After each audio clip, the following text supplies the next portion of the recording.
Dear students, मैं एकलव्य आज आपको कॉजेटिव वर्ब्स पार्ट 29 पढ़ाने जा रहा हूँ। इस पार्ट में हम लोग कुछ बचे हुए कॉजेटिव सेंटेंसेस को देखेंगे।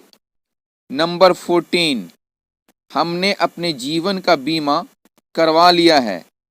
इस सेंटेंस में, इस वाक्य में सबसे प्रमुख बात यह है कि क्रिया के द्वितीय प्रेरणार्थक रूप का प्रयोग हुआ है, इसलिए इस वाक्य का अनुवाद या तो सेकंड स्ट्रक्चर पर होगा या थर्ड स्ट्रक्चर पर होगा। इस वाक्य का अनुवाद होगा we have got our life insured या we have had our life insured. Number 15, मैंने यह मेज एक चतुर बढ़ई से बनवाई थी। इस सेंटेंस में प्रमुख बात यह है कि क्रिया के द्वितीय प्रेरणार्थक रूप का प्रयोग हुआ है और इसमें दो ऑब्जेक्ट है। पहला है यह मेज और दूसरा है एक चतुर बढ़ई से। यदि हम यह मेज को पहला ऑब्जेक्ट बनाएंगे तो इस सेंटेंस का अनुवाद थर्ड स्ट्रक्चर पर किया जाएगा, और यदि अंग्रेजी में एक चतुर बढ़ई से को पहला ऑब्जेक्ट बनाएंगे तो इसका अनुवाद कॉजेटिव वर्ब के सेकंड स्ट्रक्चर के आधार पर होगा। इसका अनुवाद होगा we got this table made by a clever carpenter या we had this table made by a clever carpenter या we got a clever carpenter to make this table या we had a clever carpenter make this table. Number 16, वह एक सिफारिश पत्र लिखवा सकता है। इस सेंटेंस में सबसे प्रमुख बात यह है कि क्रिया के द्वितीय प्रेरणार्थक रूप का प्रयोग हुआ है और इसमें एक ऑब्जेक्ट एक सिफारिश पत्र है, इसलिए इस सेंटेंस का अनुवाद हम लोग कॉजेटिव वर्ब के थर्ड स्ट्रक्चर के आधार पर करेंगे। He can get a recommendation letter written या he can have a recommendation letter written.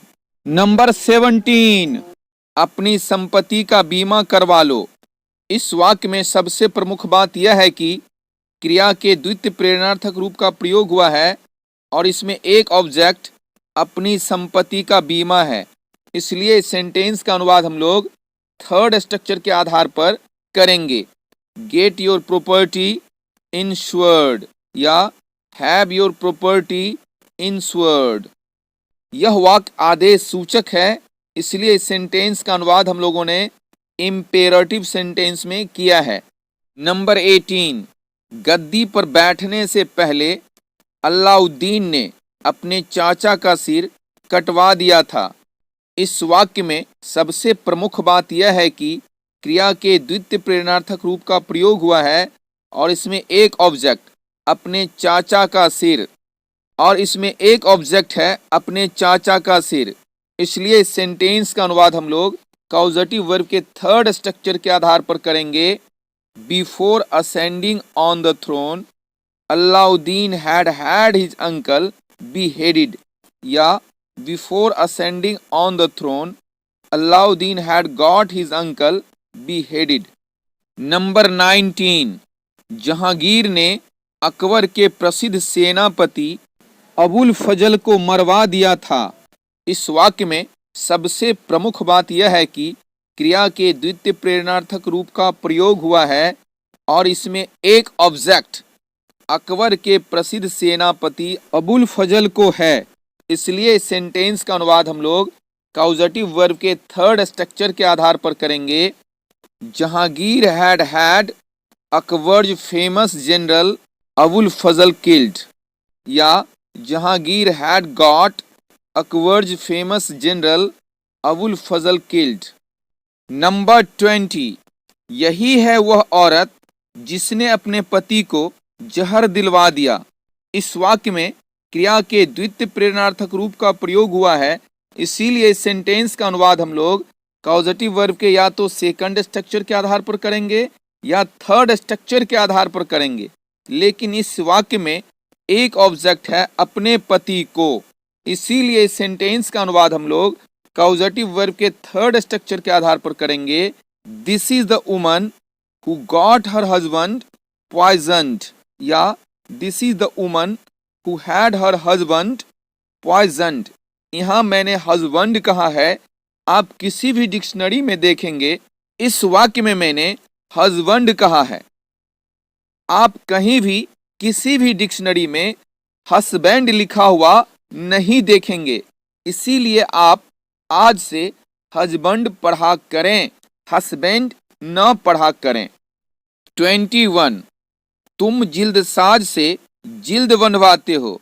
इस वाक्य में क्रिया के द्वितीय प्रेरणार्थक रूप का प्रयोग हुआ है, इसलिए इस सेंटेंस का अनुवाद हम लोग या तो सेकंड स्ट्रक्चर के आधार पर करेंगे या थर्ड स्ट्रक्चर के आधार पर करेंगे। लेकिन इस सेंटेंस में सब्जेक्ट तुम के अलावा एक ऑब्जेक्ट जिल्दसाज से है। इसको यदि हम अंग्रेजी में पहला ऑब्जेक्ट बनाएंगे तो इसका अनुवाद कॉजेटिव वर्ब के सेकंड स्ट्रक्चर के आधार पर होगा। You get the book binder to bind the book, या you have the book binder bind the book. यदि हम लोग जिल्द को दूसरा ऑब्जेक्ट बनाएंगे तो इसका अनुवाद हम लोग थर्ड स्ट्रक्चर के आधार पर कर सकते हैं। नंबर 22 अध्यापक ने मॉनिटर से बच्चों की सूची बनवाई। इस वाक्य में सबसे प्रमुख बात यह है कि क्रिया के द्वितीय प्रेरणार्थक रूप का प्रयोग हुआ है, इसलिए इस वाक्य का अनुवाद हम लोग कॉजेटिव वर्ब के सेकंड स्ट्रक्चर के आधार पर करेंगे या थर्ड स्ट्रक्चर के आधार पर करेंगे। इस सेंटेंस में एक ऑब्जेक्ट है मॉनिटर से। यदि हम अंग्रेजी में इसको पहला ऑब्जेक्ट बनाएंगे तो इसका अनुवाद कॉजेटिव वर्ब के सेकंड स्ट्रक्चर के आधार पर करेंगे। और दूसरा ऑब्जेक्ट है बच्चों की सूची। यदि हम लोग अंग्रेजी में बच्चों की सूची को पहला ऑब्जेक्ट बनाएंगे तो इस सेंटेंस का अनुवाद हम लोग कॉजेटिव वर्ब के थर्ड स्ट्रक्चर के आधार पर करेंगे। The teacher got a list of children made by the monitor, या the teacher had a list of children made by the monitor, या the teacher got the monitor to make a list of children, या the teacher had the monitor make a list of children. 23 वह माली से पौधे लगवाती है। इस वाक्य में सबसे प्रमुख बात यह है कि क्रिया के द्वितीय प्रेरणार्थक रूप का प्रयोग हुआ है, और इसमें यदि माली से को पहला ऑब्जेक्ट अंग्रेजी में बनाएंगे तो इसका अनुवाद कॉजेटिव वर्ब के सेकंड स्ट्रक्चर के आधार पर होगा। यदि पौधे को अंग्रेजी में पहला ऑब्जेक्ट बनाएंगे तो इसका अनुवाद अंग्रेजी में कॉजेटिव वर्ब के थर्ड स्ट्रक्चर के आधार पर होगा। She gets the gardener to plant the plants, या she has the gardener plant the plants, या she gets the plants planted by the gardener, या she has the plants planted by the gardener. 24 मैं धोबी से कपड़े धुलवाता हूँ। इस वाक्य में सबसे प्रमुख बात यह है कि क्रिया के द्वितीय प्रेरणार्थक रूप का प्रयोग हुआ है और सब्जेक्ट मैं के अलावा दो ऑब्जेक्ट है, पहला है धोबी से और दूसरा है कपड़े। यदि धोबी से को हम लोग अंग्रेजी में पहला ऑब्जेक्ट बनाते हैं तो इसका अनुवाद सेकंड स्ट्रक्चर के आधार पर करेंगे। यदि कपड़े को अंग्रेजी में फर्स्ट ऑब्जेक्ट बनाएंगे, पहला ऑब्जेक्ट बनाएंगे तो इसका अनुवाद कॉजेटिव वर्ब के थर्ड स्ट्रक्चर के आधार पर होगा। I get clothes washed by the washerman, या I have clothes washed by the washerman, या I get the washerman to wash clothes, या I have the washerman to wash clothes।